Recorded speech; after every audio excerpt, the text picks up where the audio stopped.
ideas. What you consume influences who you become. On the Mind and Matter podcast, we learn together from the best scientists and thinkers alive today about how your mind-body reacts to what you feed it. Before starting Mind and Matter, I spent 10 years in academia doing scientific research. I got a PhD in neuroscience where I focused on neuroendocrinology and the neurobiology of behavior. And before that, I specialized in molecular, developmental, and evolutionary genetics. I use my scientific background to help parse and translate the information that guests share on the podcast. In addition to the podcast, I write long-form written content inspired by the show where I integrate what I've learned across episodes. I also have a free weekly newsletter where I provide you with upcoming guests, share links, and provide commentary on scientific studies and research that I'm reading, and more. Visit mindandmatter.substack.com to find all of my content. If you're getting value from this content, please consider becoming a paid subscriber to the Mind and Matter Substack. For just $5 a month, you'll get early access to episodes and other content, full episode transcripts,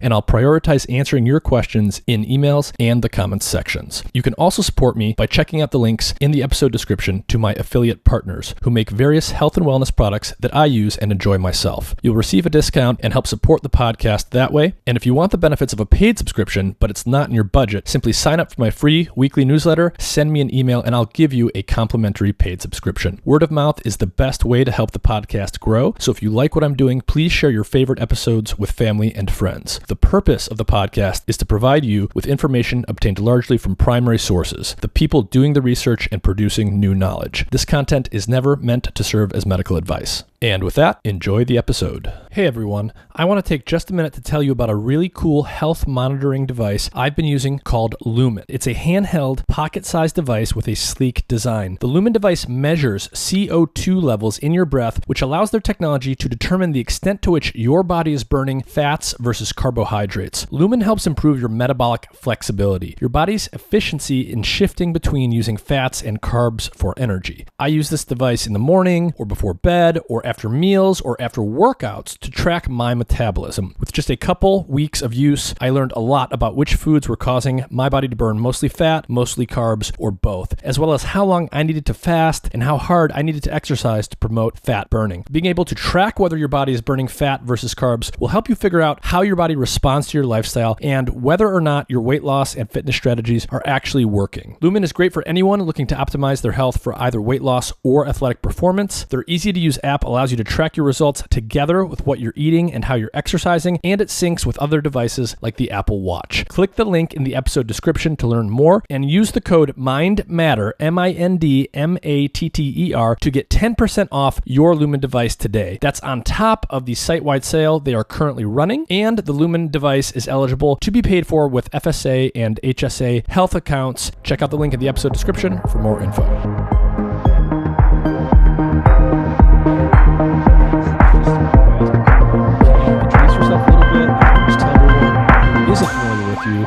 Who you are and what your lab studies? Sure. So my name is Robin Carhart-Harris. I am a professor of neurology and psychiatry at the University of California, San Francisco. I study psychedelics and how they work in the human brain. I use brain imaging techniques to look in the human brain under these drugs and also before and after. And the other important other string to my bow would be the clinical trials research with psychedelic therapy testing its potential value as a treatment for example, depression, anorexia, chronic pain, and so on. Yeah, and so you're very well known as one of the major players in the psychedelic science realm. A seemingly simple question that I want to start with, but which, people disagree on and people have different views on, is what are psychedelics? How do you define that term, and how are you going to use it here today? Yeah, it's an important question. These days I go with a double-barrel definition, and that actually probably speaks to my kind of more general approach to mind and brain. And so one barrel focuses on the brain action and on the pharmacology. And I would be inclined to define classic psychedelics as compounds that have some appreciable activity as agonists at the serotonin 2A receptor. So very, very technical there, but it's quite a crisp and precise definition of what many people would call the classic psychedelics or serotonergic psychedelics. And it points to the pharmacology and a specific serotonin receptor subtype, and that these drugs will stimulate that receptor. But that's not enough, because, as a colleague said to me once, Pedro Mediano, the brain is only as interesting as the mind. And he's absolutely right. And so just pointing to the brain and such specific pharmacology isn't going to tell you why Humphrey Osmond came up with the term psychedelic, which means psyche revealing or making manifest or visible the psyche or soul. Some people say mind, but soul is the most literal translation of psyche. So what's going on there? Well, it's referring to something psychological, something subjective. And I think that needs to be another component or barrel to our definition. So how do we index that? And we're in the realm of subjectivity, so I think with the subjective rating. And so what kind of items would we have in our subjective rating scale to sample a dimension that is pointing to psyche revealing or making manifest the psyche? And what I've been learning, because I have put this question to empiricism, to developing an operational definition of psychedelic, what I've been learning is that the classic psychedelics seem to be differentiable from near neighbor compounds like, for example, ketamine or MDMA by two dimensions principally. One is the visual quality of the classic psychedelic experience, and more specifically, for example, the induction of geometric patterns, most vividly seen with eyes closed. They can also sort of color perception with eyes open, distort, things that you're looking at, but with eyes closed. Very clear, very crisp, very elaborate, very complex. Often have a fractal quality, but geometric visions, but also more complex forms, more complex visions of scenes, of people, landscapes.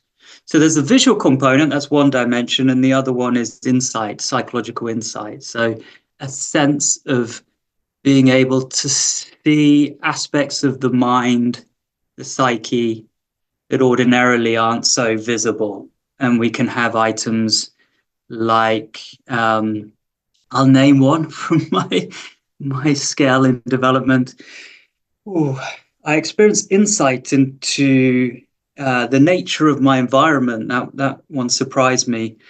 But two others, I could see deeply into the human mind. And the other one, I could see especially deeply into my own mind or psyche. I have found that those items will pass between the classic psychedelics, where a good example might be psilocybin, LSD, DMT, and near neighbor psychoactive compounds like MDMA and ketamine.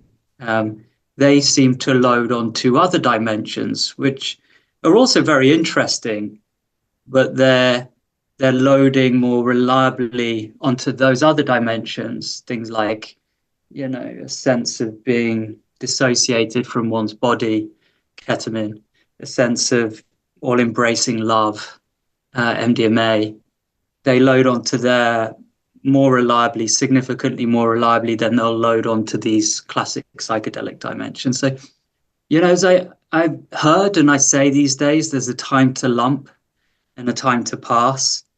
And I think there's been maybe a little bit too much lumping in the psychedelic space for a while, where we've been a little loose and lazy with the term psychedelic, in my view. So I'm coming from an agenda where I think there is value to pass a bit here and dial in our precision in terms of our definition of psychedelics. Some would say, yeah, you mean classic psychedelics. Yes, I mean classic psychedelics, but I think they're the quintessential psychedelics, the prototypical psychedelics. And I think there's value in that passing. Yeah. And just for reference for people, this type of controversy, if you even want to call it that, is certainly not unique to this field. There's always a sort of a battle between lumpers and splitters in almost any field you look at, and where people want to draw lines and how they want to use terminology is always a bit of a sparring match among scientists. But yeah, so when you say psychedelics, you mean classic psychedelics in the sense of agonists of the serotonin 2A receptor, which also have these characteristic sensory effects, these vivid geometric patterns they induce, and so forth. Yeah, subjective effects, because the psychological insight is it sensory. It's arguably a little higher level and more abstract. Mm-hmm. But yes, those two components, a particular subjective quality and that pharmacology.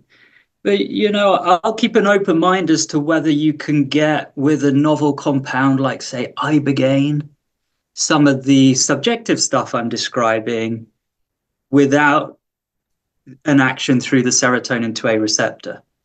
And then it would be a very interesting challenge. All models are wrong in a sense, and they're sort of targets to be shot at and to find where they're vulnerable. And so ibogaine's a really interesting test case here.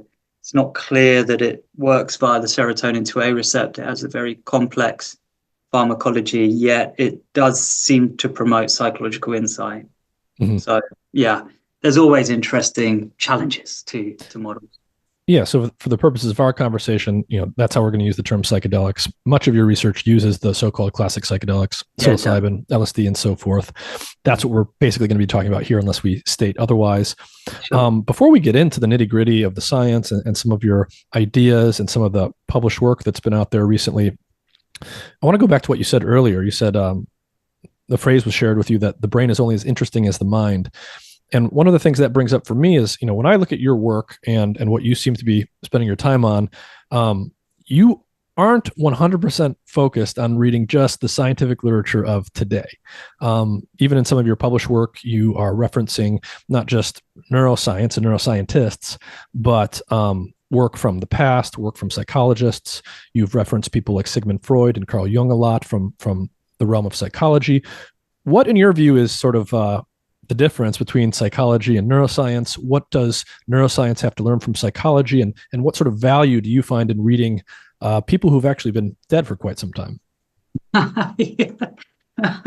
Well, they're dead, and their stuff I've found is timeless. I mean, if it's the as founders of psychoanalysis like Sigmund Freud or Carl Jung, their work is just, it speaks to me personally, but I think it speaks to the human condition, what it is to be a human being. And it's hard to get such affecting insights into the nature of oneself and one's nature as a human being from, say, cognitive psychology from 1970 onwards or whatever.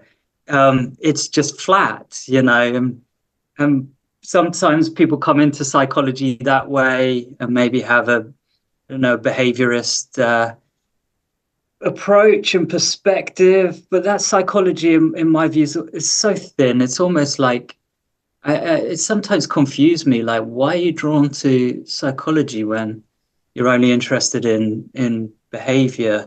It's almost like trying to kill or quash the very subject that you're going. I don't understand it. But the deep stuff is, is somewhat poetic.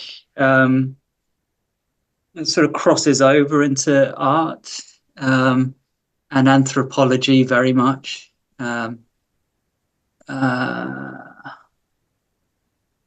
And it speaks to me. And so, when I want to understand something as difficult and complex as how psychedelics work or the nature of mental illness, I have to go to that stuff because it speaks to me, it resonates, and it's like nourishment. That resonance I listen to and take very seriously, and tend to think in time we'll start to better understand its biological flip side as well. As difficult as that is, I think it's doable, it's achievable. Mm-hmm. And, one of the things we'll talk about today is how we understand the action of psychedelics in terms of brain function. So for those listening, right, I've done a lot of episodes on psychedelics. We're not necessarily going to take the time in this one to go over all of the basics or the psychedelics 101 stuff. We'll do the best we can. But, I want to talk about some of your work looking at whole brain changes in response to psychedelics, how psychedelics are affecting the dynamics of the brain, how that compares to other drugs, how it compares to psychiatric conditions and things like this. There's two things that are related that feature in your work. One is the concept of functional connectivity between different brain regions, and the other is the concept of entropy or complexity. Can you give people just sort of a basic breakdown of what those two things are? Sure. Yeah. Functional connectivity would be, in a sense, the temporal synchrony of activity across time in spatially separate regions or networks. So, take a region at the front in the frontal cortex and another one in the back of the brain in the visual cortex. If you're looking at that activity across time, is it fluctuating or oscillating in temporal synchrony, going up and down together? And if it is, those regions are functionally connected. It might be anatomically somewhat separate. They might not even have a clear one-to-one synaptic connection. But if their activity is going up and down in sync, then we say they're functionally connected. And that's functional connectivity. And there's many different flavors and ways to sample functional connectivity. It comes in sort of various forms or flavors, depending in a sense on how we parcellate up the brain into bits, spatially separate bits.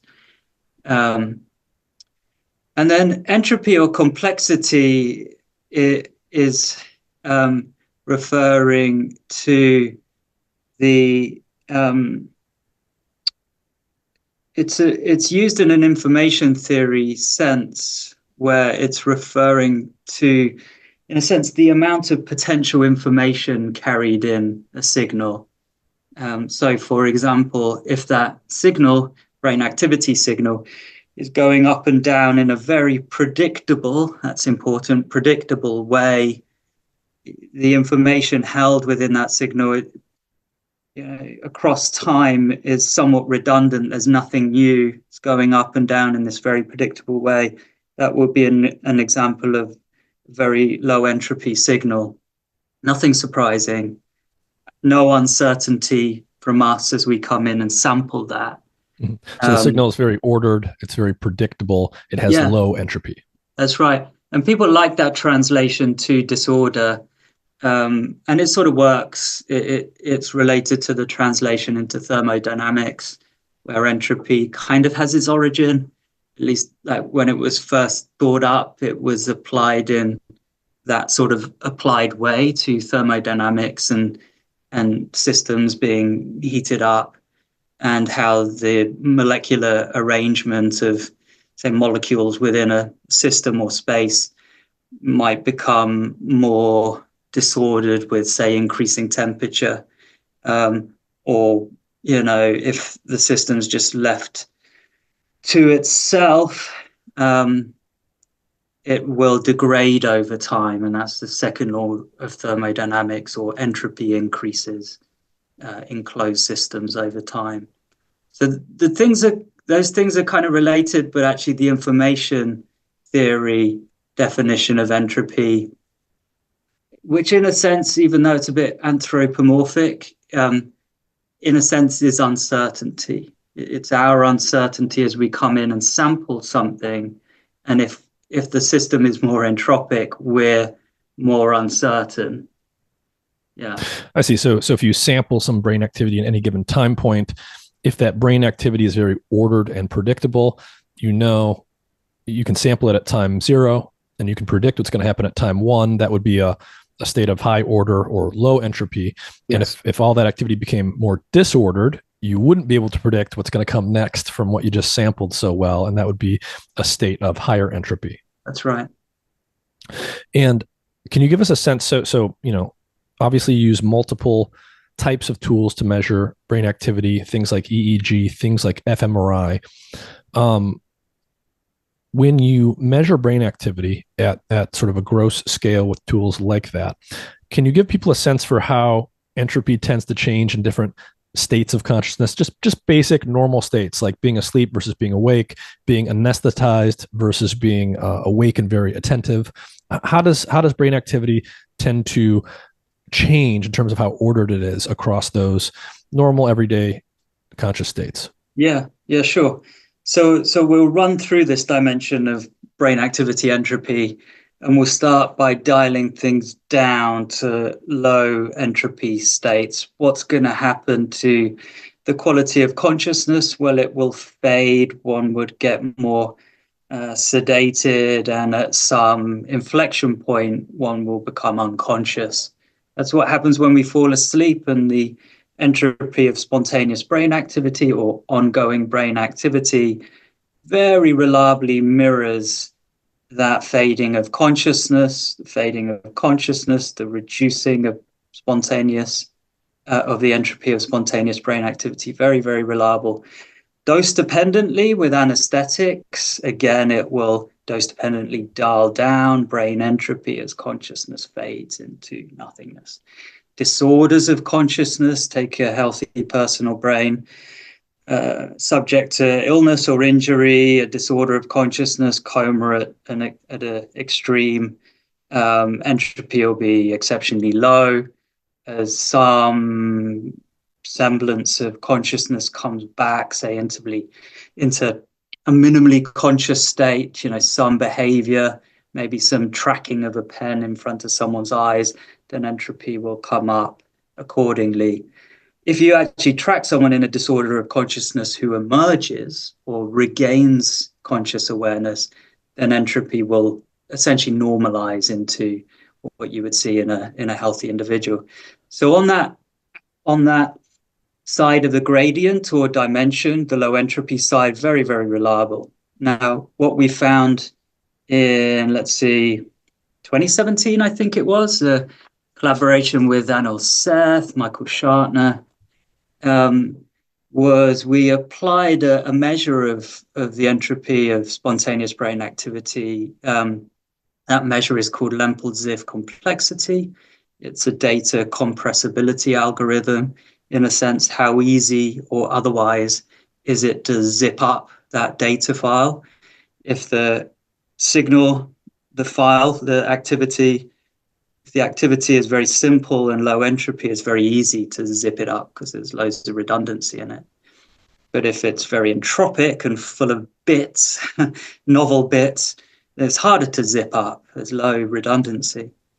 What we found in that study with Anil and Michael was we threw two psychedelics and one psychedelic-like compound, ketamine.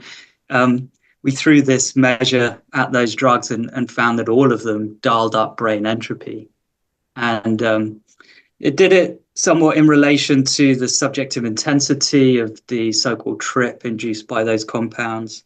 And so that was exciting. It was, to my knowledge, the first obvious demonstration of brain states of increased entropy.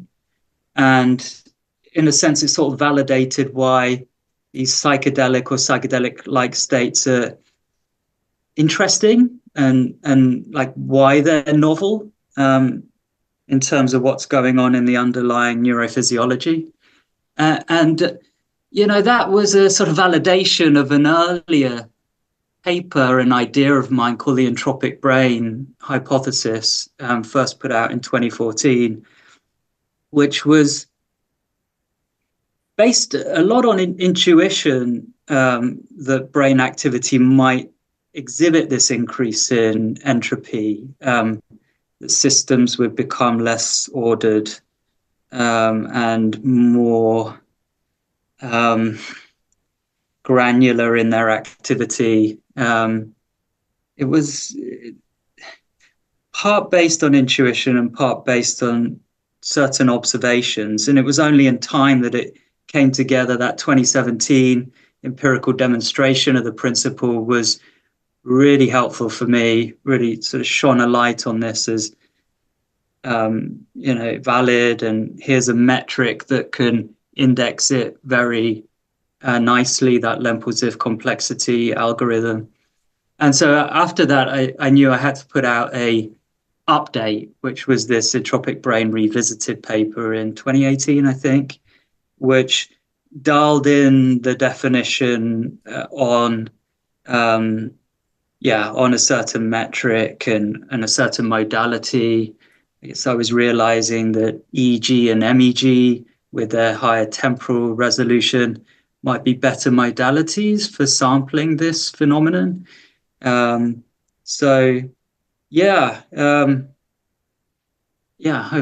that's helpful.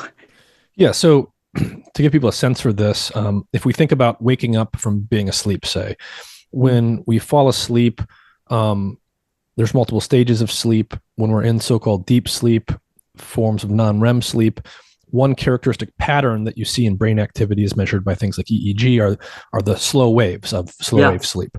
So these would be large, sort of slow, synchronous oscillations of brain activity that you can pick up across the cerebral cortex, and they're ordered and predictable. So you would say that's a low entropy state. The activity is very ordered.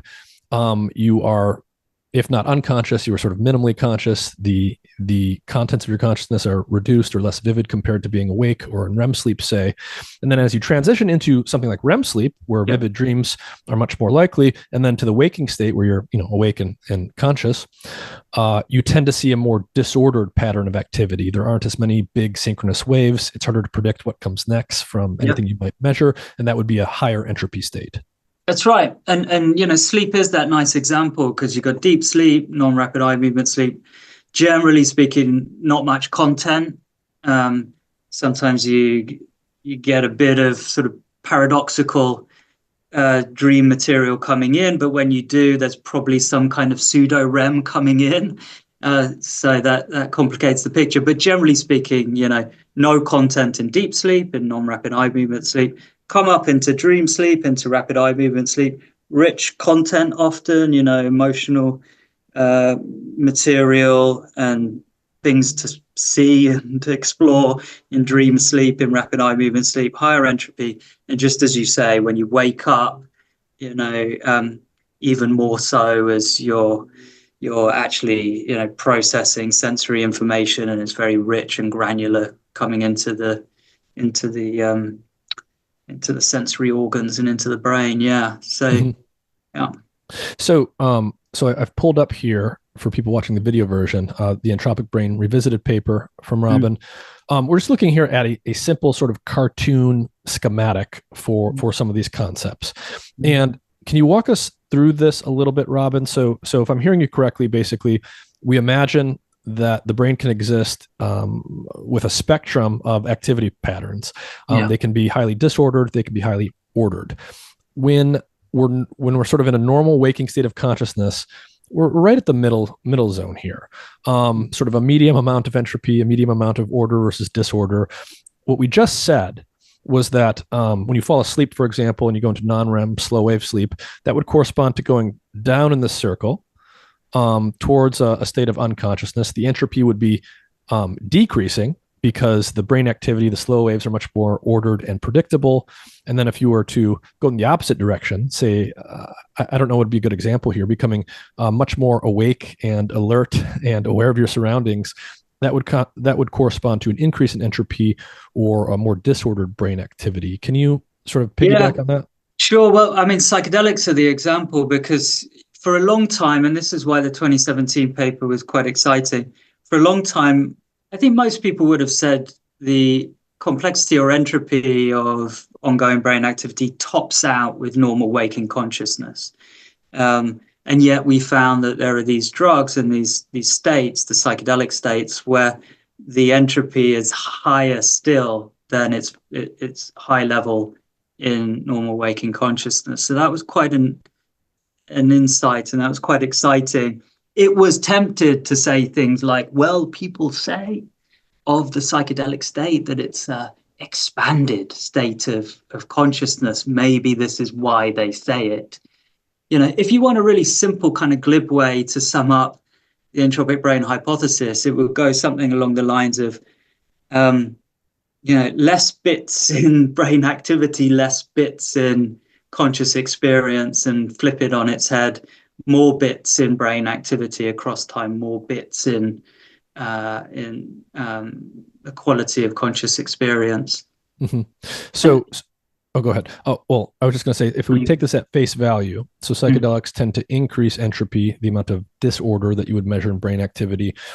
As you take a higher and higher dose of a psychedelic, like psilocybin, say, you get more and more entropy, and the contents of your conscious experience, in some sense, become richer. But eventually, in your schematic, you've drawn a threshold here, and you've got unconsciousness that you get sufficiently high up with sufficiently high entropy. What would that correspond to in this view of things? A high dose 5-methoxy DMT experience. Yeah. When I created this schematic, it was with that in mind, and I wish, I vacillated on whether to put the unconsciousness up in this upper segment, because people will say of say a high dose 5-MeO experience, extreme, intense psychedelic experience. Michael Pollan called it that drug, the Everest of psychedelics. Sometimes people describe it as a whiteout, or an experience of pure consciousness. And so if they're saying that doesn't sound like unconsciousness. So I very much vacillated on it, and I continue to feel this schematic is a little bit problematic. Everything's iterative. You're always trying to improve. I am very much due a entropic brain revisited again. But roughly speaking, I certainly feel like I know what you're trying to convey here. So with my own experiences with 5-MeO DMT, I'm certainly not becoming unconscious in the sense that I'm falling asleep. But the peak of the experience comes on very quickly, and you're never unconscious in the sense that there's a complete lack of awareness, as far as I could tell subjectively. There is very, very vivid awareness, but at the peak of the experience, it's contentless in the sense of differentiation, I suppose you would say. So I'm not seeing different colors and different images. I am experiencing that whiteout effect. It's very unitive in that sense. I'm not seeing all sorts of different things. I'm not having different thoughts. There's no linguistic content. There's no logical operations that appear to be going on. And then as you relax out of that peak experience, then you do start to get different colors morphing, different basic, very, very basic shapes. And then eventually that crystallizes into, where you started, which in the schematic would be normal waking consciousness right here. And so I don't suppose anyone's done the experiment where you measure brain activity with a high dose of something like 5-MeO DMT. But the prediction, if I'm hearing you right, the prediction would be that on sort of a low medium dose, you would see increased desynchronization, you would see increased entropy, but at a sufficiently high dose, at a full peak 5-MeO experience, something should flip at some point. And then you should see something. I mean, would you expect a continuous increase in entropy or desynchronization, or would you expect the dynamics to change at some point? Well, this is the great challenge to the model, and you're right, no one's done it and published on it yet, but a few teams are working on it, and it is a very good test of the model, basically, in a sense, seeing whether we can break the model, which is what you do when you find a model that's useful. You then want to try and break it and see where its flaws are and how to advance on it. The entropic brain hypothesis or principle is very, very simple. In that glib way I put it, more bits in brain activity, more bits in conscious experience. It's so simple that some would say it's too simple. They'd be right to an extent, but then there's something to be said for simple models with not much to them that explain a lot. And I feel confident these days that that's what we have with the entropic brain principle. However, the distinction was made, I think, by Ned Block, cognitive scientist, philosopher, a distinction between two types or dimensions of consciousness. Here, just to remind everyone, we're looking at one dimension, and I would say this would fit a dimension that's referred to as phenomenal consciousness, or what it is like to be anything. So subjective experience, or qualia, the quality of any state of consciousness. That's what the entropic brain principle relates to, what it is like to be in a state of consciousness. But 5 is a really interesting, and a high dose of 5-MeO is a really interesting test case, because if we take seriously this unconsciousness label, it's suggesting that you can dial up entropy to a point where something is compromised, something is lost. Mm-hmm. And so Ned Block coined this other dimension of, I think it's access consciousness. So 5 sort of fits this sort of two-dimensional model, because I think access consciousness can be lost.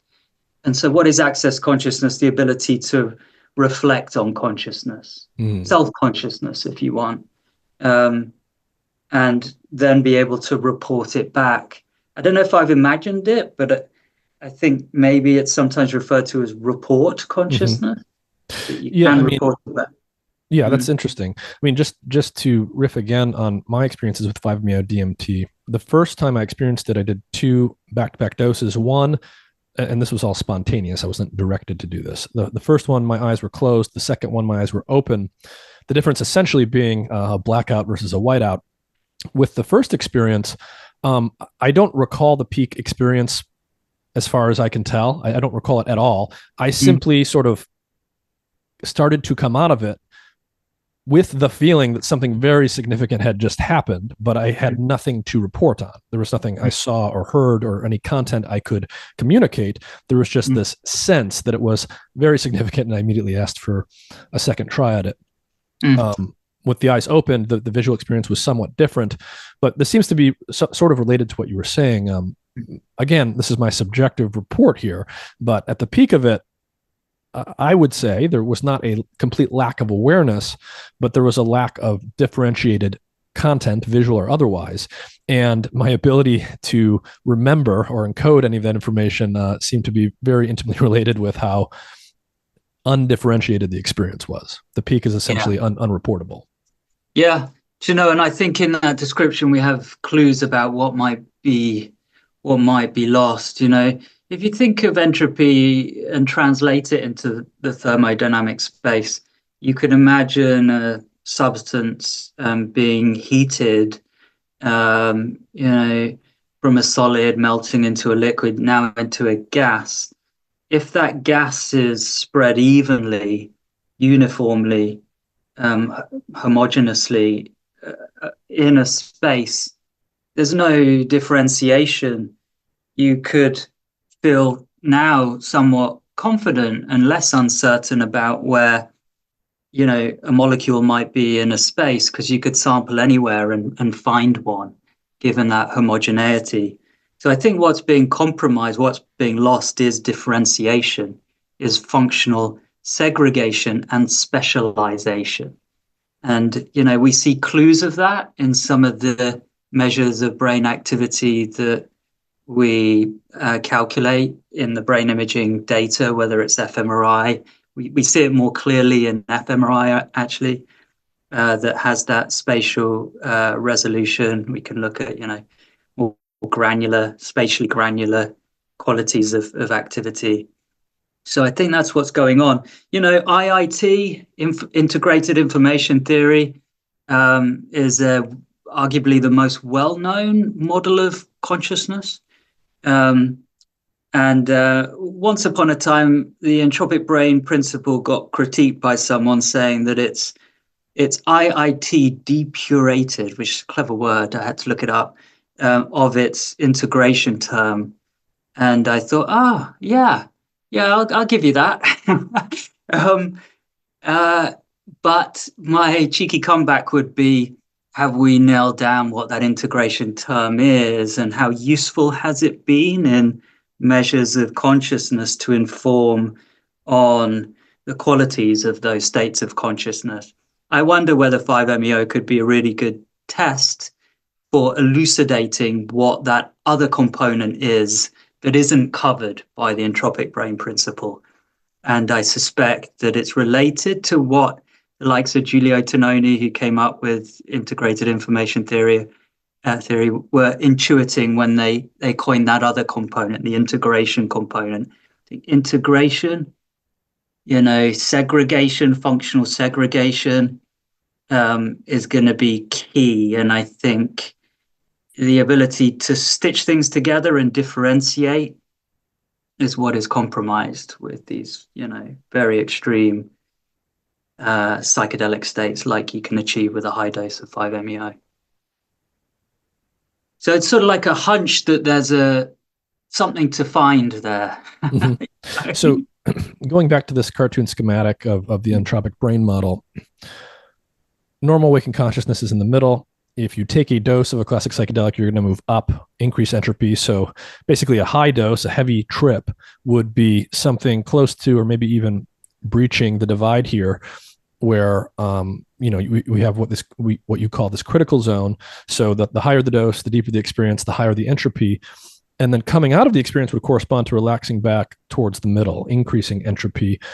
One thing that we will come to and probably discuss more, but many people have experienced, is this concept of having a heavy trip or a difficult trip, being stuck in the trip in some sense, and then having your attention directed towards something right in front of you. Touch the ground, hold someone's hand, something like this. This is the concept of grounding in the world of psychedelic therapy. Would that correspond to someone being relatively high up here on the entropy side, going up the scale, and then being brought back down a little bit by attending to something right in front of them?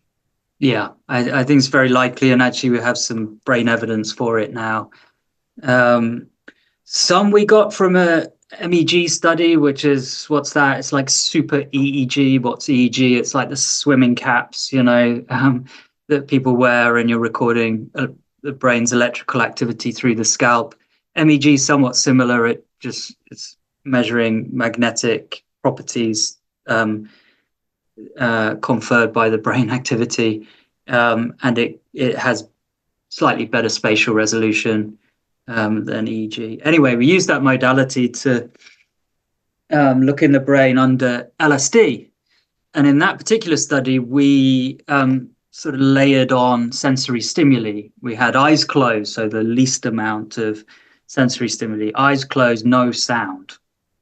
That was the sort of, lowest sensory stimuli condition. Then we introduced some music, eyes closed, but now you're listening to music.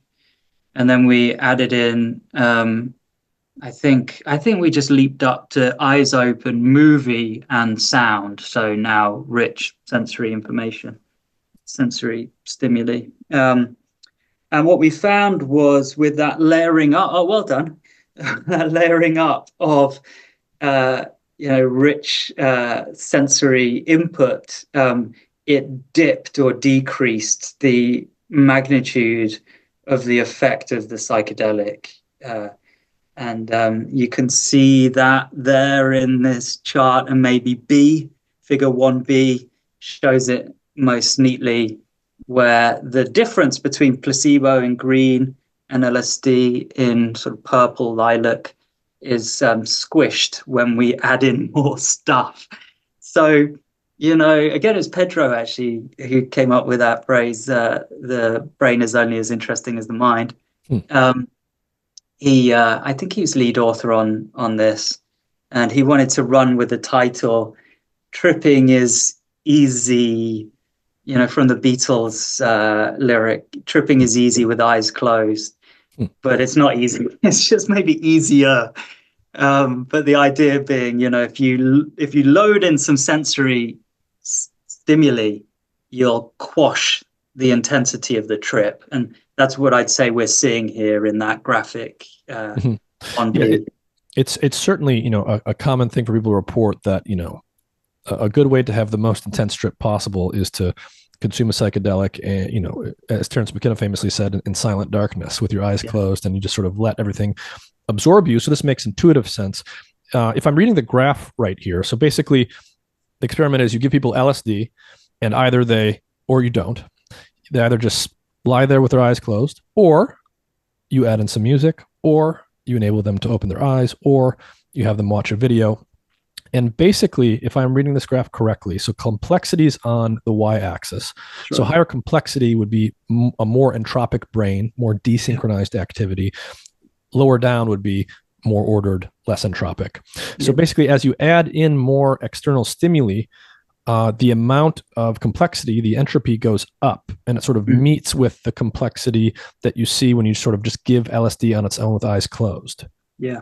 That's it. Even without a psychedelic on board, if you load in stuff from the world, richer stuff, a movie with music, then you'll increase brain entropy.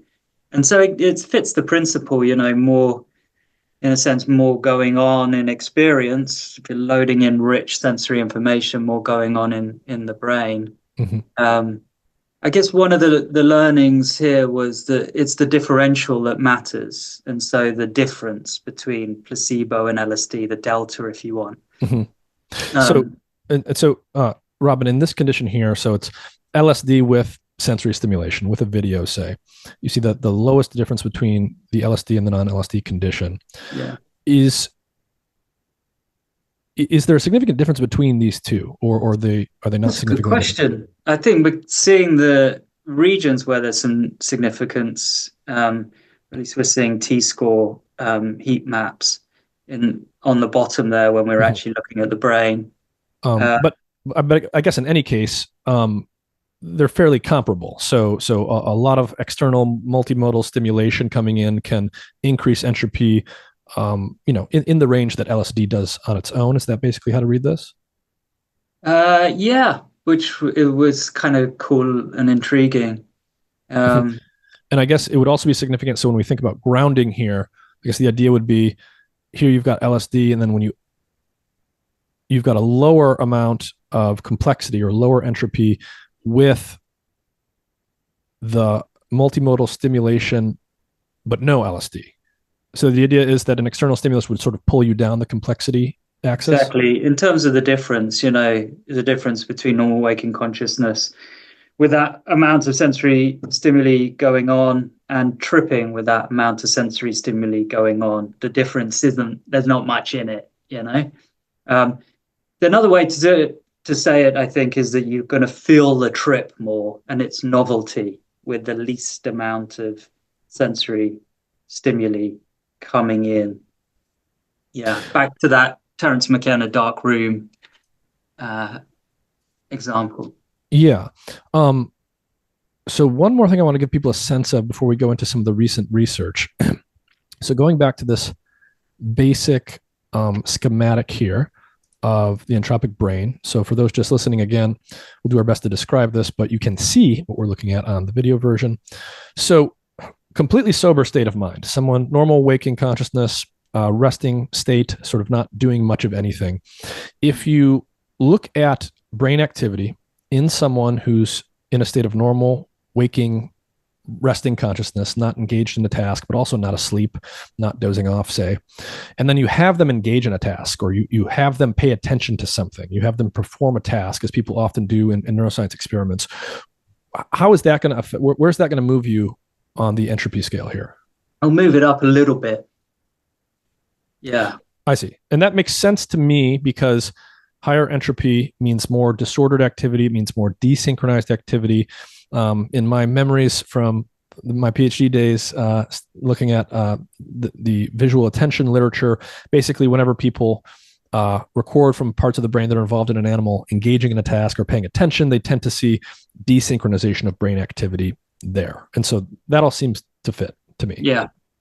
Yeah, it's sort of like attention, and you'll know that when you attend to something, the classic alpha rhythm or oscillation that you see in EEG, measured brain activity, so-called idling rhythm, that sort of collapses when you attend to something. It's it's a similar effect with psychedelics, but more dramatic, basically. Mm-hmm. And I suppose this might fit intuitively with the fairly common experience of, when you're really engrossed in something, when you're paying very close attention, when you're, totally sort of caught up in whatever you're doing, people often report that's accompanied by a loss of their sense of self. Is that how you think about it? Well, in meditation, yeah, but yes, actually. Also, if you get lost in your work, Yeah. that's the clue in that phrase. Certain systems that are especially active when we're sort of idling and daydreaming, like the classic default mode network, that activity in that region, which is ordinarily sort of in a sort of background way very high, will dip down when we attend to something. So yes, that's true, seen through the lens of fMRI, but also seen through the lens of EEG, where we would see a drop in alpha oscillations when you attend. Yeah. Mm-hmm. So compared to a state of quiet waking, psychedelics tend to increase entropy. Yes. Attending to something, engaging in a task will tend to do that, perhaps not to the same magnitude or exactly the same way. And then, so I would imagine that, taking something like a sedative or certain other drugs probably would take you down in entropy from quiet waking. Can you give some examples of that? Oh, well, very much. Yeah.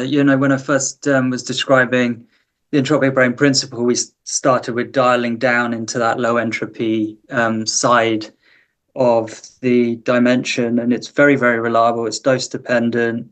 It also tracks with, level of consciousness and disorders of consciousness. So that's right. Sedatives will drop it down. Now, talking about interesting test cases, we talked quite a bit about 5-MeO.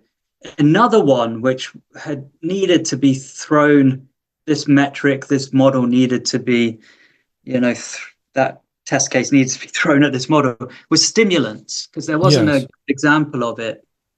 And recently, there was a nice paper, first author Connor Murray, last author, I think, Harriet DeWitt, I think out of Chicago.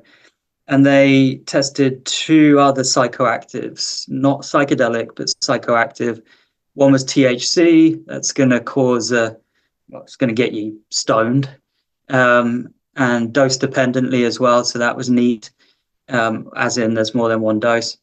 And then methamphetamine and different doses. So this was a really important test, because one of the sort of points of uncertainty, maybe critique about the entropic brain principle was, is it really indexing, the richness of conscious experience, or is it indexing some generic arousal thing? When you're tripping on a psychedelic, you're more aroused. Maybe that's all it is, in a sense. You're just engaging with whatever's popping up in the trip. Yeah. But the stimulant was a really good test, because that's pro-arousing, it's energizing, and yet it didn't increase the entropy of spontaneous brain activity. They used the same metric, the Lempel-Zip complexity. I may have missed it. What was the stimulant? What the drug was? Yes. Methamphetamine. Oh, methamphetamine. Yeah. So yeah, numerically maybe a bit, but it was nowhere near significant, and no dose dependency.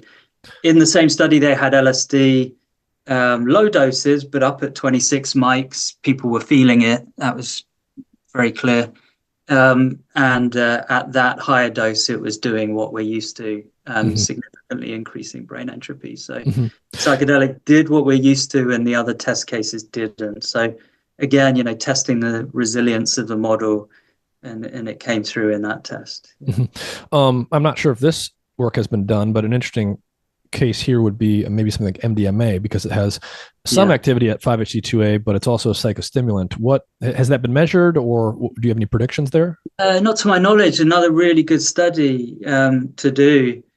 I think it will be like right on the threshold, and it will be very much dose dependent. I don't see MDMA as a classic psychedelic, both subjectively and pharmacologically. It's going to be doing what psychedelics do, but indirectly through releasing serotonin.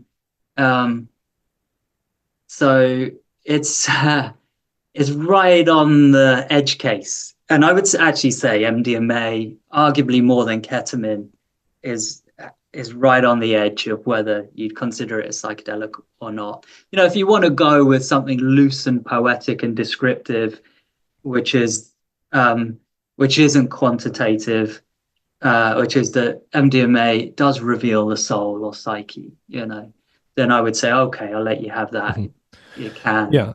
But I think you're basically right. Like, if no matter how any individual wants to demarcate what is and is not a psychedelic or some other drug, MDMA is probably near the border of any reasonable definition of psychedelic, at least in my view. And one of the things that points in that direction, at least for me, is if you compare basically a classic psychedelic like LSD or psilocybin to both MDMA and MDA, because MDA just has a bit more 5-HT2A activity than MDMA, and people also report that their effects are a bit more psychedelic, a bit more visual, and so forth.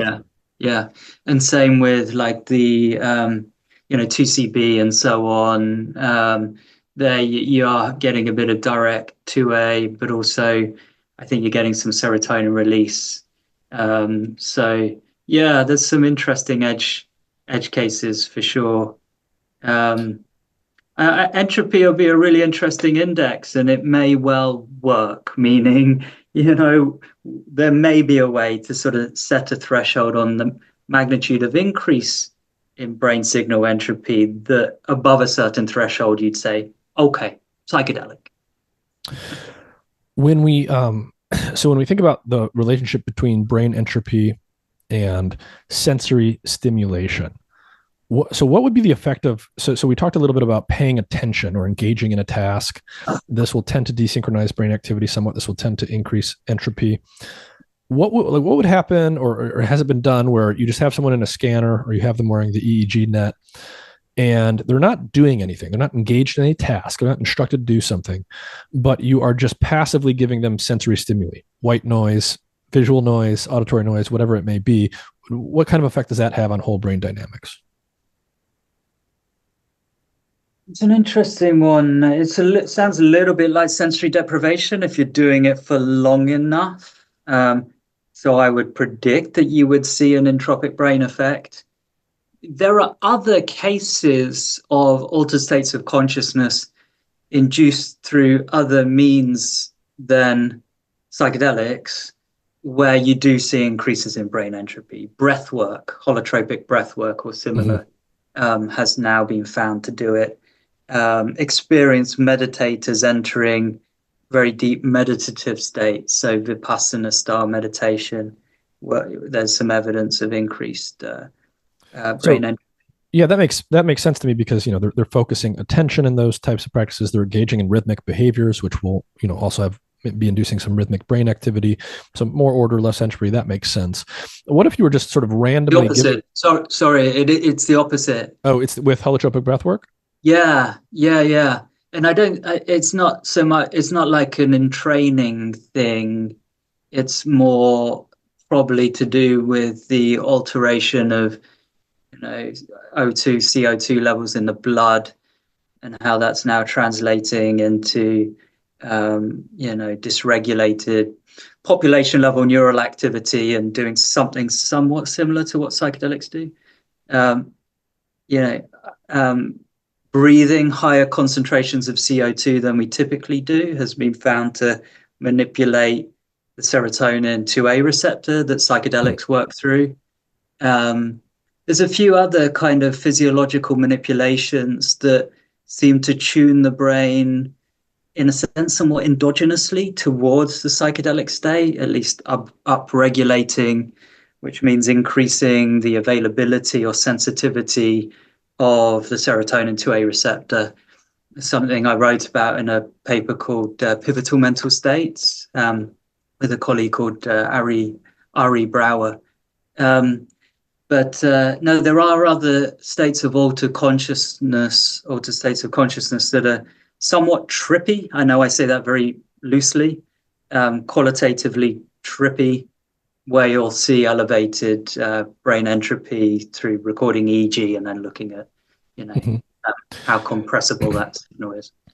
What if you were to just give someone, say, a series of unpredictable sensory stimuli, they weren't engaged in a task or whatever, sound, light, just something sort of random and haphazard that's going to, naturally engage their arousal systems, cause their attention to come from one thing to the next as it spontaneously appears. But again, these are external sensory stimuli. With that, what would be the effect there, do you think? I'm going to guess it would be, if anything, in a sense, it's versus what, the comparator is going to be critically important there. Mm-hmm. If they were let's say you're doing a classic sort of monkey style experiment or certain human style experiments where, at rest you are meant to just fixate on a fixation cross. Yeah. Well, that's rest. There's not much going on. That would be a relatively low entropy state to then loading in any kind of rich sensory information. I guess that Meg study hinted at this, and I've also seen other hints at it. Pull them out of my memory right now, but it's related to the richness of the sensory stimuli that you bring in.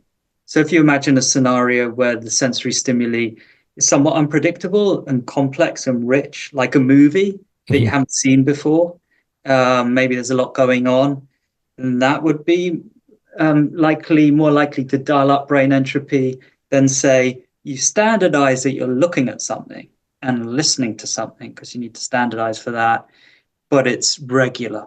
That would be lower entropy. Or you pull that away to a fixation cross, lower entropy still. But there's always, challenges to the rule. Now our participant is a, meditation master who is focusing on that cross, like they focus on the breath, dialing in, and then all of a sudden things start to get a little weird. Then I'd start to question whether actually there might be an increase in brain signal entropy when they enter that altered state of consciousness induced through like sort of profound relaxation. And it's profound relaxation to the point that you get like a paradoxical excitation or dysregulation. So it always sort of depends. So with some of this stuff in mind, you have a new paper that's recently come out, which looked at the effects of psilocybin on whole brain activity using fMRI in humans. Before diving into some of this in more detail, can you just give us a sense for what was the experiment? How did you set it up? Where was it, sort of coming from based on past literature? Nick, I'm not sure which one you're referring to. Oh, I'm sorry. Psilocybin desynchronizes the human brain. Oh, well, that was a sort of cheap way in for me. I had a nice meeting with the first author, Joshua Siegel, and Ginger Nichols, one of the senior authors, early on, where I think I might have, I like to think I suggested a couple of controls. And one of the things that sort of bugged me a little bit about psychedelic research and being a psychedelic scientist is, well, I love the fact that psychiatrists were interested, and for me, that validated a view of these people as caring. They wanted better treatments. And so they could see some interesting findings in the early psychiatry work, psilocybin therapy for depression, for example. They give me a lot of time. They were really interested.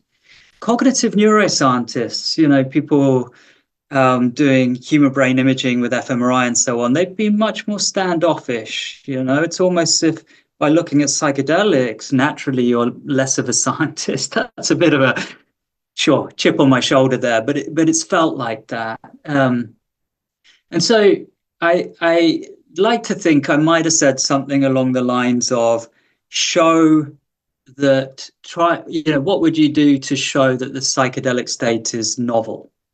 And here, that's what they've done really well. And that's, one of the sort of,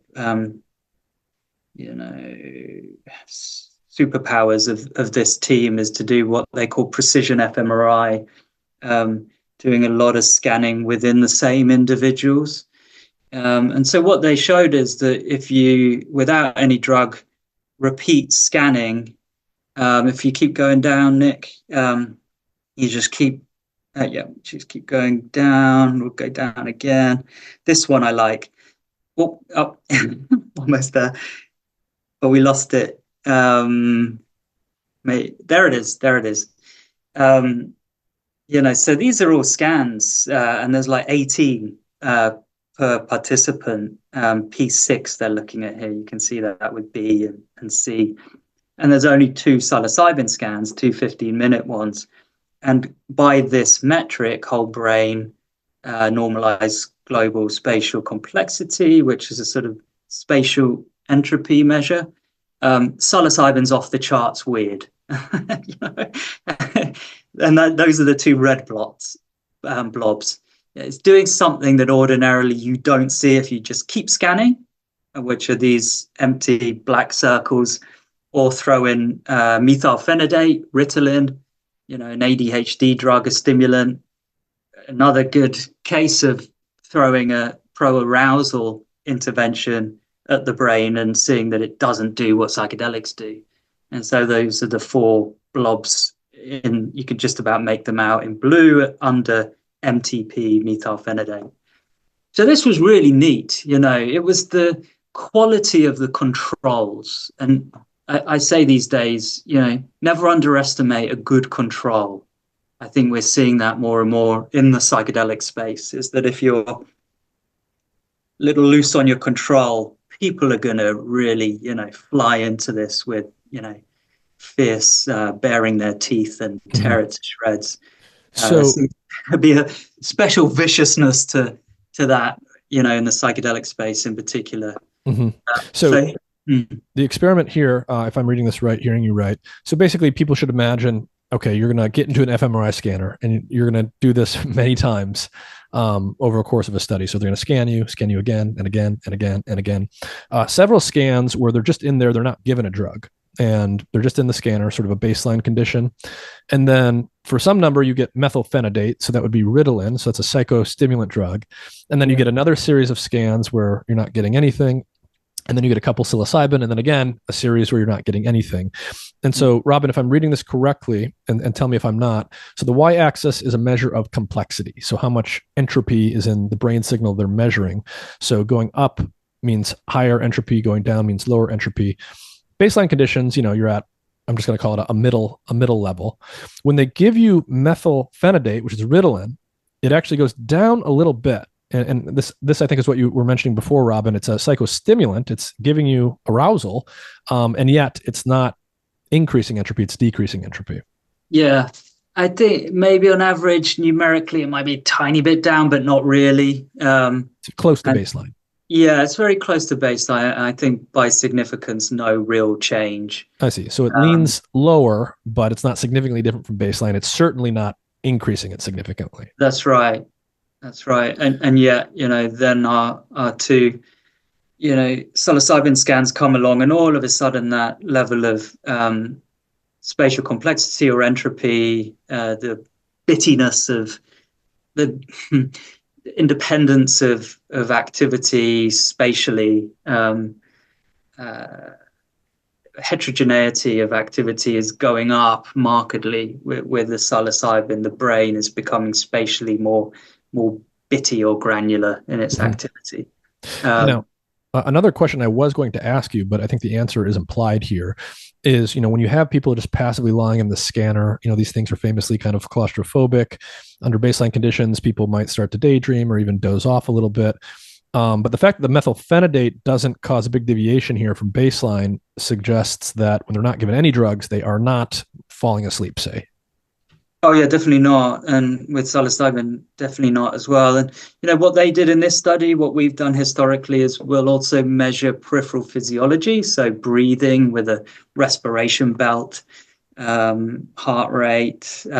So we can put these signals in as well to further demonstrate that the effect is in the brain above and beyond any sort of peripheral physiological changes that otherwise, one could argue is potentially behind the brain change, that it's some, non-functionally meaningful physiological change that's driven the brain change. But they did certain measures to control for that, and still the big brain change came through. Yeah. I see. And then the other, another piece of this paper is that you did some experiments, which I think these are the ones here. So the idea here is that you're not just going to passively give people psilocybin and scan their brains. Now there's going to be, they're going to get psilocybin or not, and then they're either just laying there doing nothing, or they're actually engaged in a task. Can you set this up for us? What was sort of the purpose behind setting up a task like this, and why did you set things up the way that you did? Yeah, I'd say it's kind that you're saying you, because sorry, the whole team. I came in at the beginning and the end for this, and at the end it was mostly to say, really cool guys, well done. So yeah, it's Josh Siegel doing all the hard work, but why would they do this? It's very similar to the what we did in the MEG study, and it's again testing that grounding. I mean, it's there in the title there, grounding effects. It's looking at how you might manipulate brain function with something more familiar than a psychedelic, get people to do a cognitive task of some sort. You see how the task itself will change brain activity. If we're looking at baseline here, a bit of a change according to this metric, whole brain functional connectivity, bit of a change with the task. It's dipping that whole brain functional connectivity when they do the task. And then I think what we're seeing with the psilocybin is there's a step magnitude greater effect of the psilocybin relative to the task. In a sense, the psilocybin is having a much more marked effect on brain function than the task itself. And actually the task gravitates people back to a quality of brain activity that is more similar to what you see during baseline with no drug. So the task. So at rest, psilocybin is taking you up. The bar here is tall. So that's more, a bigger change in functional connectivity. Yeah. And then when you have them on psilocybin, but doing the task, whether being at rest, this bar here is basically the same height as the baseline no psilocybin condition. Yeah, it's bringing them down. It's bringing them down. It's grounding them. And the most stark difference is that big tall bar in white in the middle, psilocybin rest, where according to this whole brain functional connectivity metric, it's really high, really big increase. And then you compare methylphenidate, more modest psychoactive compound isn't going to so profoundly alter consciousness, and quite a modest difference between whether they're resting on that drug or doing the task on that drug. Yeah, so it looks like engaging in the task across the board decreases this change in functional connectivity. Yeah. I'm not sure if it's significant in the methylphenidate condition. I don't think so, yeah. Numerically it does, doesn't it? But the real stark difference is psilocybin rest, where there's this big increase in global functional connectivity, and then they map it in the brain images above. And this is really important as well, because this has been a point of debate in the field. The areas that they saw increase consistently across the different metrics are areas that we've seen. I say we, I mean my colleagues at Imperial, across different psychedelics, psilocybin, LSD, DMT. And the regions that seem to be most impacted by psychedelics are what we call high-level transmodal cortical regions and networks.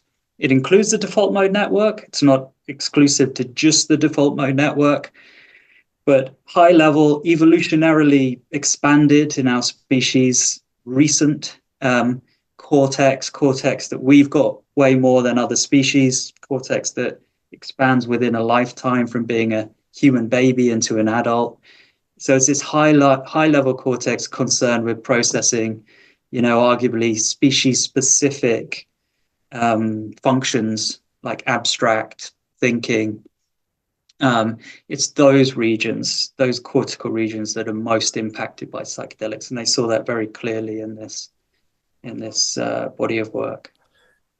I see. So in parallel, so they do these, you engage in a task or you're at rest, both with and without psilocybin, and we see this pattern of functional connectivity change. So it's like a pattern by which the extent to which different brain areas are talking to each other changes. And Yeah. then in parallel, there's this measure of complexity or entropy. Can you walk us through this one?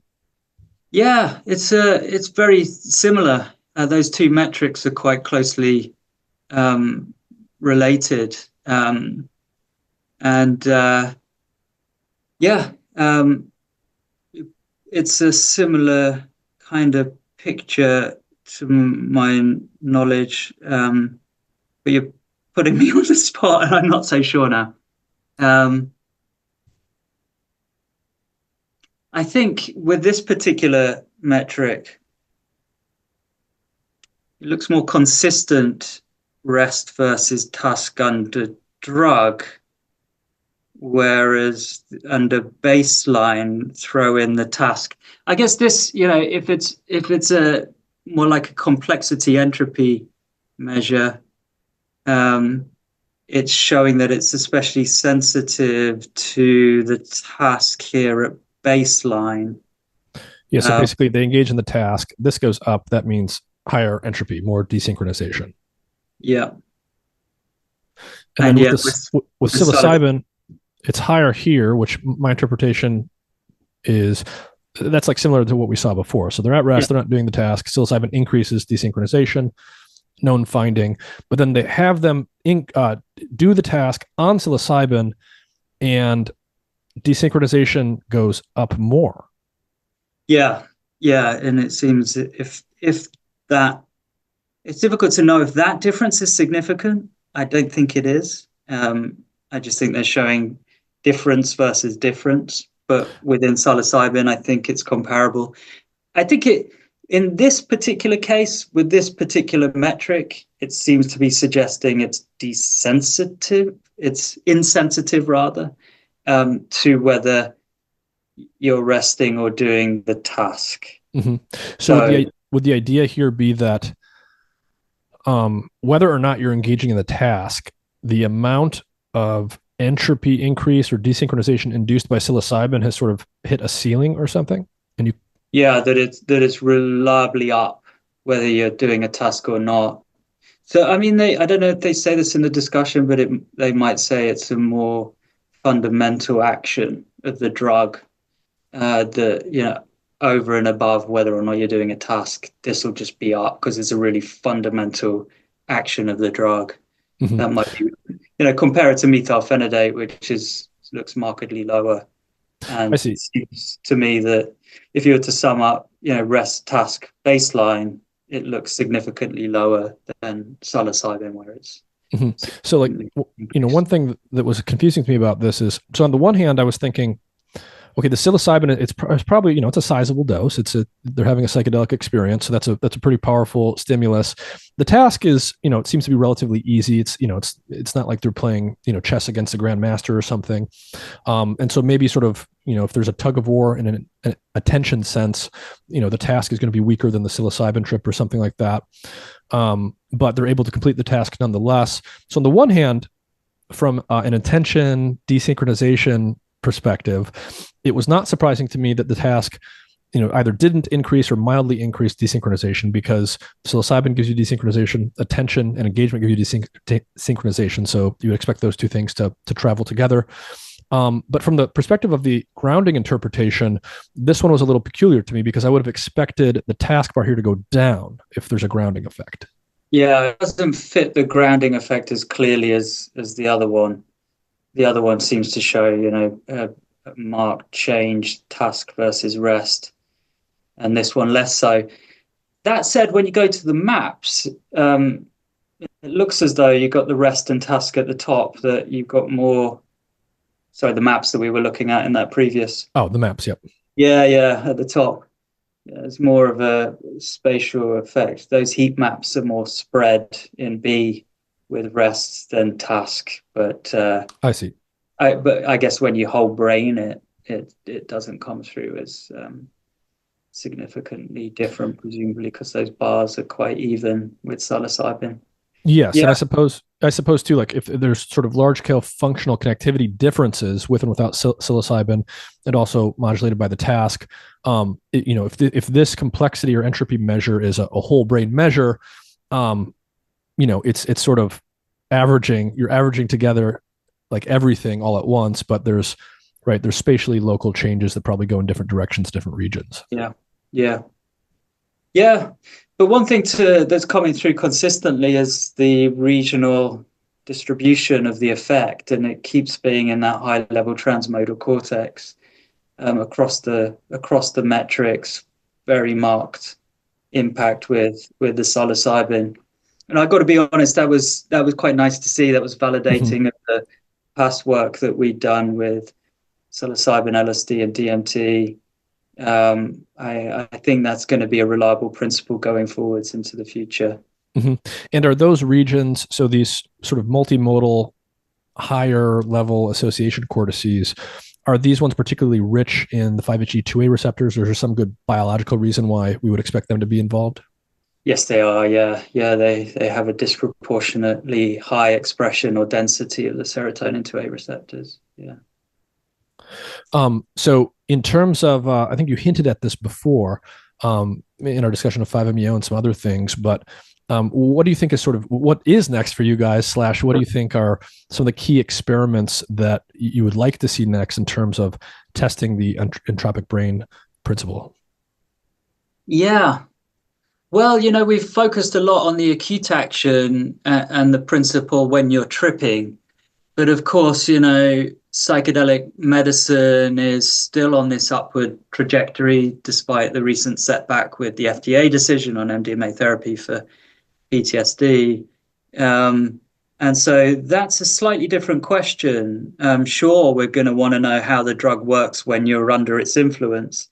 But we also want to know how the brain might change before and after a treatment. And so that's the entropic brain principle ties in there. And the short story would be to say that it seems as though there is a subacute, or after the event, the trip itself, carryover of change into, weeks and say a month afterwards, where you're seeing something like a semblance of what happened under the trip. I've used the snow globe analogy for the entropic brain principle. You shake up a system, a snow globe, with all these granular bits of pretend snow, and when it's in the trip, they're all over the place. It's really entropic, it's really disordered. But imagine that our snow globe now is more like the actual Earth, and it's not someone shaking the thing up, but a snowfall. And imagine this, before the snowfall, the landscape is very jagged, very peaky mountains and sharp valleys and troughs, so cold and icy that there's not snow as such, it's just jagged, hard ice. Then if you're going to warm that landscape up, you'll go through a snowstorm at a slightly warmer temperature. And so snow will form and fall on the landscape and smooth it out. And then with further heating, you're going to melt a bit of the snow to smooth out some of the gaps between these peaky mountains. And so you've got a smoother landscape. It's less peaky, less trophy. Now, I know that's abstract, but as a metaphor, as an analogy, I think something like that is what's happening in the brain. You're freeing up dynamics that were too, the formal term is canalized, but even that's a metaphor. A canal, dug into the earth where the water only flows in one direction. Yeah, the deeper the canal, the easier it is for a snowball to get stuck in that one canal. Yeah, or a molecule of water is going to be stuck in there and flowing in only one direction. Or you go in there with a human being and you can only swim or move in forwards or backwards. So you're constrained, right? And whereas if you flatten the landscape, you're unconstrained and things free up and the dynamics free up. And that model, again, very simple, but I think that model will hold going forwards. We've seen bits of evidence from fMRI that hint at the validity of that model. It's a little early to call it a principle, but I think it's a useful model going forwards. And definitely needs to be tested more. Mm-hmm. But it's useful, I think. I want to go back to the default mode network. This ties into concepts like the ego or the self. Gets into things that span neuroscience and psychology. So, starting on the neuroscience side, what is the default mode network? What are the regions that compose this network? And can you give people just maybe a short summary of what sort of this field has generally found with respect to the default mode network and the action of psychedelics? Yeah, I'll give it a shot. It's called the default mode network because its activity levels, its metabolism, its glucose consumption is very high in an ongoing kind of background way. It's always high. And then it dips when we engage in something, again, back to that grounding thing. Where is activity going to dip a bit in the brain when you focus on some cognitive task? Well, it's the default mode regions. And given that those regions were metabolically or are metabolically very active, the fact that they dip in activity when you do something specific led people to think that they're probably involved in some kind of background, cognitive functioning or consciousness, maybe some kind of freewheeling, daydreamy, free association-like quality of consciousness. And that's where we still are, because there are bits of evidence that support that. So that's kind of, why it's called the default mode, because you sort of, when you enter that, you're always those regions, and they include the midline regions like the posterior cingulate cortex, sort of middle center cortex in the brain. It's hard to describe in layman terms without showing an image. And midline frontal, medial prefrontal cortex, and then a couple of bits bilaterally, temporal parietal junction and lateral parietal lobule. So it's a pretty extensive network. Yeah, covers a fair chunk of the brain. And again, especially expanded in our species. We've got way more of it than our nearest evolutionary neighbors. And it's also a connection hub, not just functionally, but also anatomically.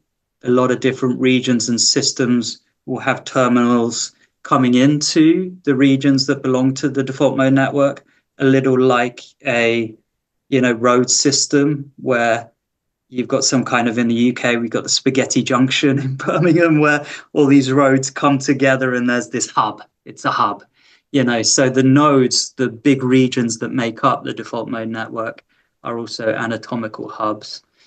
Yeah, the strength of the connections, functional connections and anatomical within this system strengthen as we develop and mature. That is true more generally, but perhaps especially so within the default mode network. So the network matures as we mature.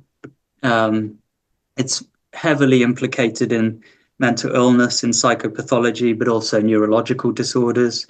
So a really simple, glib way to put it is it's a really important system in our brains for high-level, arguably human-specific functions like abstract thinking, imagination, sense of self. It's really important and somewhat, exceptional in our species, it seems. Mm-hmm. And when we think about the default mode network, when we think about your ideas around the entropic brain principle, can you give us a sense for, how you think about things like, say, major depression or other psychiatric conditions? I would imagine, just on a simple intuitive level, when I think about major depression, someone is ruminating, they're getting stuck on negative things, they're thinking poorly of themselves, they're not trying new things, they feel hopeless, etc. I would imagine that that's probably going to correspond to higher default mode network activity and lower brain entropy. Is that something that we know, or is that something that we expect? There's a bit of evidence in the direction of getting stuck in the DMN, or a failure to deactivate the DMN, the default mode network, in depression, and an association between elevated DMN activity and inability to, get out of the DMN, and rumination, so a particular, phenotype closely associated with depression. It's like you get stuck in your head and stuck on often ruminating on the self and negative aspects of oneself. And it fits, intuitively, and also a bit of evidence that, yes, there's excessive DMN functioning in depression. I think these days colleagues would say both we should be careful of being too DMN specific about depression and also too DMN specific about psychedelics. And both are true. It's the DMN rules that seem to apply to the DMN, whether we're looking at psychopathology, mental illness, or we're looking at the action of psychedelics, don't hold for just the DMN. So, for example, back in 2012, when we did the first resting state fMRI study of the psychedelic, psilocybin, published that in 2012, we put some focus on disintegration within the default mode network, and suggested that maybe that relates to ego dissolution or ego disintegration. That isn't, these days I would say that isn't wrong. It's just there's arguably more to it than that. It might be a bit too simplistic, a bit too DMN centric. There are other systems that also break down under psychedelics, and the magnitude of that breakdown relates to ratings of ego dissolution or disintegration. So I'm just a little cautious these days about pinning too much on the DMN. Yeah. And I want to ask you something that, I'm thinking of that phrase that you shared early on, that the brain is only as interesting as the mind. And, I want to just ask you, what is the mind? Is the mind strictly limited to the brain? Is the mind what the brain is doing?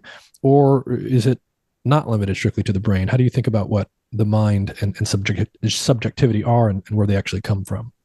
Well, let's be honest, it's a really vague construct, but we use it all the time. When we are using it in ordinary parlance, we're typically referring to subjective experience. But there are things that the brain does that arguably aren't so much of the mind. I mean, keeping us breathing, or basic autonomic functioning through brainstem nuclei, that you wouldn't so obviously associate that with mind. I think when we go to mind, we're referring to something somewhat holistic, incorporating, a fullness of subjective experience. I think we're relating it especially to phenomenal consciousness, or what it is like to be. There's something. It's a very lumpy term. It incorporates a lot, but sometimes there is a time to lump, and it's useful. So it covers a lot. I'm trying to think of turns of phrase that say something about mind. Unconscious mind is a sort of, I don't know why I went there, because it's a really problematic term. Because, if taken too literally, it's referring to loss of content. And in psychoanalysis, that's not what's meant. It's more, stuff of the mind that is latent and not necessarily manifest. Mm-hmm. There's all different flavors of mind that we could go to. It's a very rich one. Yeah. So when we think about, so obviously one of the most striking aspects of psychedelics are their subjective effects. Major area of interest here among everyone, people just watching from the sidelines, as well as people in the scientific trenches on this stuff. There's a lot of interest in figuring out to what extent are those subjective effects actually necessary or important for some or even all of the therapeutic benefits that psychedelics seem to bring for things like psychiatric conditions like depression, PTSD, and so forth. And there's also efforts to say, well, that might not be the case. Perhaps we can engineer next generation psychedelic derivatives and things like this, which, you know, we've subtracted out the subjective side of it, but we still retain the therapeutic benefit. I know this is certainly not settled science, but what do you think about this issue about, you know, creating non-psychoactive or psychedelic derivatives, the efficacy of the subjective effects of psychedelics? Do you have a strong opinion here, or a way to start thinking about it that you think is useful? I guess I do have a strong opinion. One should always be careful with strong opinions. But the opinion that I have is that the quality of the subjective experience is arguably the best predictor that we currently have for therapeutic outcomes. So, for example, emotional breakthrough experiences, emotional catharses, when measured, are strongly and reliably, meaning across studies, predictive of, say, drops in depressive symptom severity with psilocybin therapy for depression. So that's what we've got. That's evidence. It's just because of certain, I guess,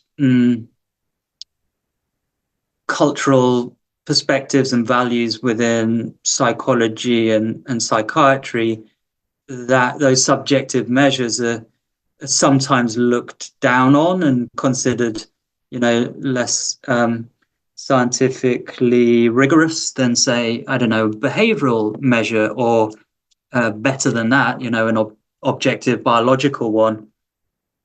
I would say this, that things like the emotional breakthrough experience, emotional catharsis, or psychological insight, which we also measure now and find is robustly and reliably predictive of therapeutic outcomes. It's a matter of time, and maybe we're there already, until we can give a satisfying account of its underlying neurophysiology and neurobiology. And so in time, maybe we'll borrow more from that than we will referring to the qualities of subjective experience. But that won't change the fact that at the moment, you know, those are the most reliable predictors that we have in human beings, which is, you know, the species that we are and that we're most interested in and that we're trying to treat. So it's a little absurd at times, I find, that we weight rodent behavior ahead of human experience. And what do I mean by that? This idea of non-psychedelic psychedelics is really born from rodent research, usually mouse research, where they'll have some assay of whether the mouse is depressed or not. You know, something like whether it's exploring its maze or space. You know, they'll have an assay of whether the mouse is tripping or not. It's usually whether it's shaking its head as if it's trying to shake off the trip. And then, you know, if they give a drug that doesn't make the mouse shake its head, yet after having given the drug, it's moving around in its maze more, they'll say, we have a non-psychedelic. Psychedelic, they won't use that term because they know it's nonsensical. Yet it's antidepressant-like in its effect. And honestly, I just take it all with a massive, you know, dose of skepticism. It's just so much that happens in preclinical neuroscience doesn't translate into human beings, and we've already got pretty clear and compelling evidence for things like the trip mattering in human beings. So in a sense, what the hell is going on here? It's a bit absurd, but you know, there's a lot of people banging that drum and raising money, setting up companies and so on to develop these non-psychedelic psychedelics. Why would they do all that? Well, wouldn't it be convenient if we could do away with this problematic, trippy stuff and then get the good, multi-billion pound therapeutic stuff, and do away with all that hippy dippy psychedelic stuff, and still have our blockbuster money spinning therapeutic. I think that's what's going on. Yeah.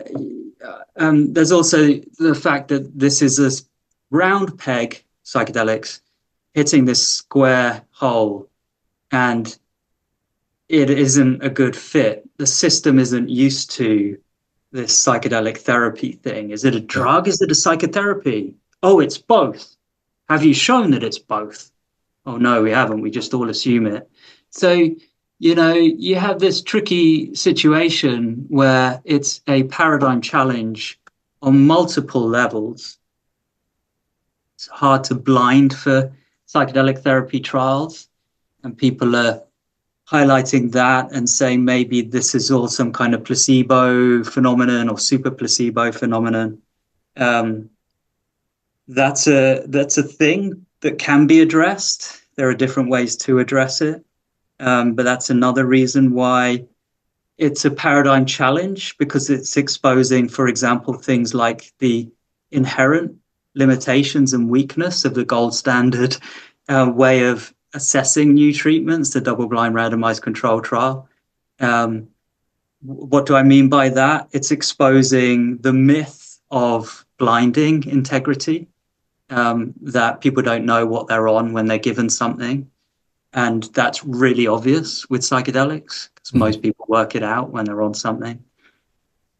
And, I know I'm covering a lot here, but there is a lot here. One of the issues here is that if there's functional unblinding, if you work out what you're on, that is a problem. If what then happens is it activates your prior expectations that this is a good thing that you've got and it's going to get you better. Yeah. And that would be the expectancy effect, the so-called placebo effect, the positive expectancy effect. So what do you do with that? Because that thing is the snake oil phenomenon. It's believing through some storytelling, some salesman up on a soapbox saying, come on, everyone, take this magic potion. It's going to cure all your ailments. So is that what this is? There is the way to address that is to measure some of the components here. So snake oil, if it's inert, shouldn't do anything to the important systems implicated in, change from illness to wellness. So the snake oil shouldn't change brain function. So that's a thing. That's now going into the mechanisms and the question of how does this work, which we should remind ourselves is why we have the double-blind RCT in the first place. It is to control for the possibility of a snake oil phenomenon. By having a control, which is a snake oil control, a placebo where you're controlling for the snake oil phenomenon, the positive expectancy phenomenon, which accounts for a good chunk of therapeutic improvement. But that placebo shouldn't have as marked effect on brain function as a truly effective, potent therapeutic. Mm-hmm. And so through better assaying, through better measuring and sampling of candidate mechanistic processes, we can demonstrate that psychedelic therapy is above and beyond a snake oil phenomenon. It doesn't take a double-blind RCT, which is inherently flawed, to do that. And it's a bit point of some frustration is communicating that to people. They don't always get it. They've sort of reified the double-blind RCT as something, even more important and essential than a mechanistic test to control for the snake oil phenomenon. Mm-hmm. And when I say there are other ways to demonstrate, mechanisms than a double-blind RCT, they're not ready to hear it yet and consider it. There's another way to address it, which is measure expectancy, a priori. Yeah. So you're coming into a trial, good practice, you tell people what they might get, and then you measure what they're expecting in terms of how that intervention would impact on their mental health. And there's a good way to do it. And when you do that, and we did it in one of our previous trials, you can then see whether those who have really high expectations are those who do really well with psilocybin therapy. And what we found is that it didn't hold. In fact, numerically, it was those who had more modest, lower expectations that actually had the best response of all. It was really surprising. I didn't expect that. But that's why you should measure things, because surprise is the essence of learning. Yeah. Yeah, I'm surprised at how few people mention that approach. Why don't you just measure expectancy? It's sort of an obvious thing, but people don't do it. Instead, they sort of work around it, trying to get cute with active controls. I think that's good. You can do that. That's good too. But just measure expectancy. Others are getting cute with knocking out consciousness and giving the drug. But that doesn't solve things, because you could sort of eclipse the underlying mechanism that's important. If part of the assumption coming in is that the trip is important, then why should the drug alone work? You just wouldn't expect that. So it's not the right test. So there's things to work out in this space, but I often bring it up because I'm a mechanistic person. Ultimately I'm trying to answer how things work, but also when you're trying to communicate to people why that's important, it's not always easy. So sometimes I go off on one a little bit about why it's important. No, it's maybe an imperfect example, but I bring it up because it's a sort of potent example. It might be steel manning the principle a little bit, but you look at life expectancy across time and you see that massive, hockey stick inflection around whenever it is, 1850 or whatever. What happened then? Well, germ theory happened then. We worked out that people get sick because of little things, whether they're microbes, bacteria, or viruses. But there was a mechanistic realization that then translated into, we need to keep our water clean. We need to be more hygienic and around all aspects of things, surgery, childbirth. And through that, mechanistic realization of what, in a sense, kills people and makes people sick, we could have such a profound impact on something as basic and important as how long people live for. And I wonder whether, I know it's very lofty, but I wonder whether something similar could happen in mental health, that it's so smudgy, so much debate, so much uncertainty about what it is and what's going on when people are unwell psychologically. But if we could work it out, and find an intervention that is really on target, that really hits the core denominator of suffering, then maybe it could have an impact like, how germ theory and realizations there had an impact on longevity. Building on your notion that there's a sense in which we're trying to fit, square peg in a round hole here, because, psychedelics are a new beast for the whole drug approval apparatus of the government. It's not merely psychedelics, at least with the MAP studies that people are talking about right now. It's MDMA-assisted psychotherapy. It's not merely a drug. I think that was a branding mistake, by the way, but hey ho. Well, yeah. I mean, what do you are you surprised that the FDA made the decision it did? Do you think it made the right decision? How would you brand all of that? Well, my perspective is I was disappointed for those who worked so hard on that. And I was of the view that if it got through, it could benefit a lot of people and be a net benefit for the world. I do think we have a more effective treatment for PTSD, and it would also help the area more generally. So I was sad, I was disappointed.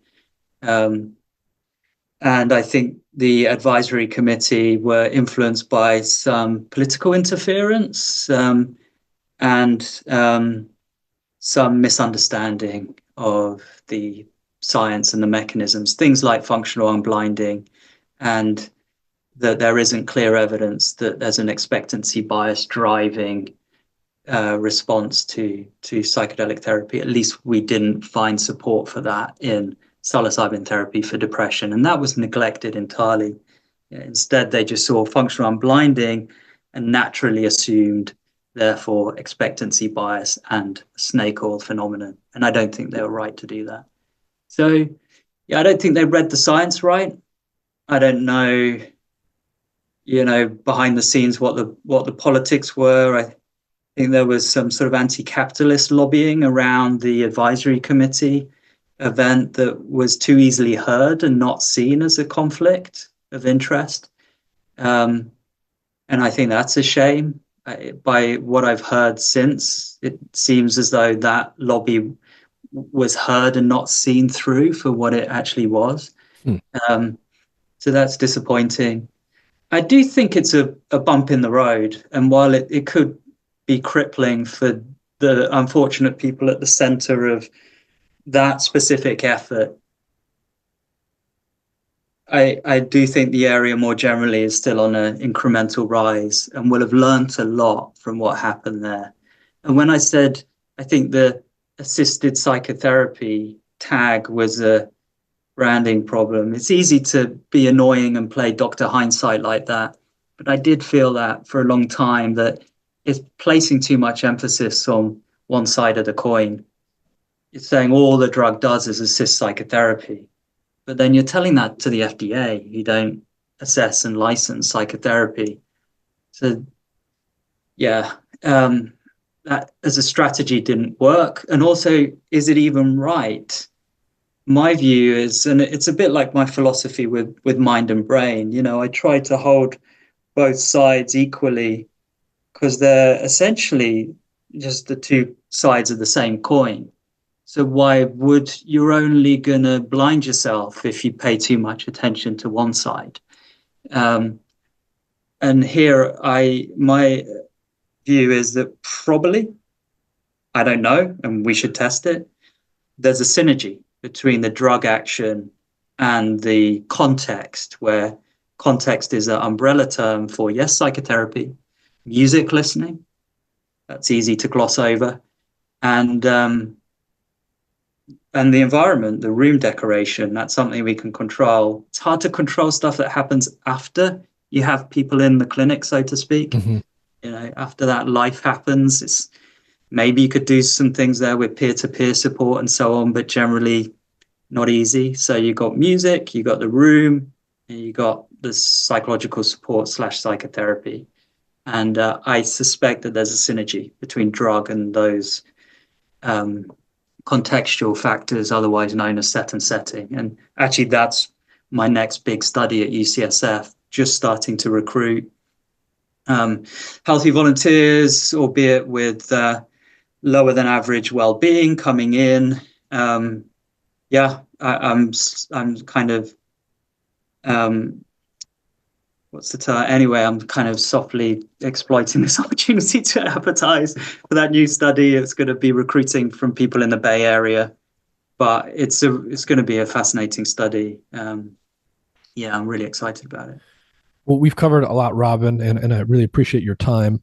Is there anything any final thoughts you want to leave people with? Anything you want to reiterate about psychedelic science, either your work or just a general message about, what's happened and where we might be going? Well, I'm just I love what I do. I feel so lucky to have made it work. It wasn't easy. It was damn hard, and it was sort of mission impossible for so long. These days, people are saying, we're at this sort of lowest, ebb. In a sense, sure, it's a big, dip in the road with what's happened with MDMA, but honestly, things are so much better these days. Am I just saying that personally? I don't think so. There's more interest and resources around. There's so many teams looking at psychedelics now. People were to look at the database of clinical trials, that registered clinical trials, they'll see, something like 400 trials registered, either planned or ongoing with psychedelics. Back in the day, it might have been 2. it's crazy, and I'm not, I'm not that old or young anymore. But the rate of change that's happened since I started out to where we are now is crazy fast, and it's good. And that's where we are right now. So I guess my message would be like a reason to be grateful for where we are and optimistic going forwards. And also I didn't come into this space as an advocate. I didn't, I hadn't treated myself with psychedelic therapy and, it saved my life. That's not my story. I guess I was pulled in through a deep intrigue into the mind and the brain. And then on the job, I realized how positively transformative psychedelic experiences, managed in the right way, could be for people. And I still hold that view very much, that this is potentially a very powerful treatment modality that can get right to the core of the core essence of psychological suffering. And there's every reason to be excited about this and to keep on with the work for sure. Yeah. All right. Well, Robin Carhart-Harris, thank you very much for your time. And I look forward to seeing what you come out with next. Thanks, Nick. Been a pleasure.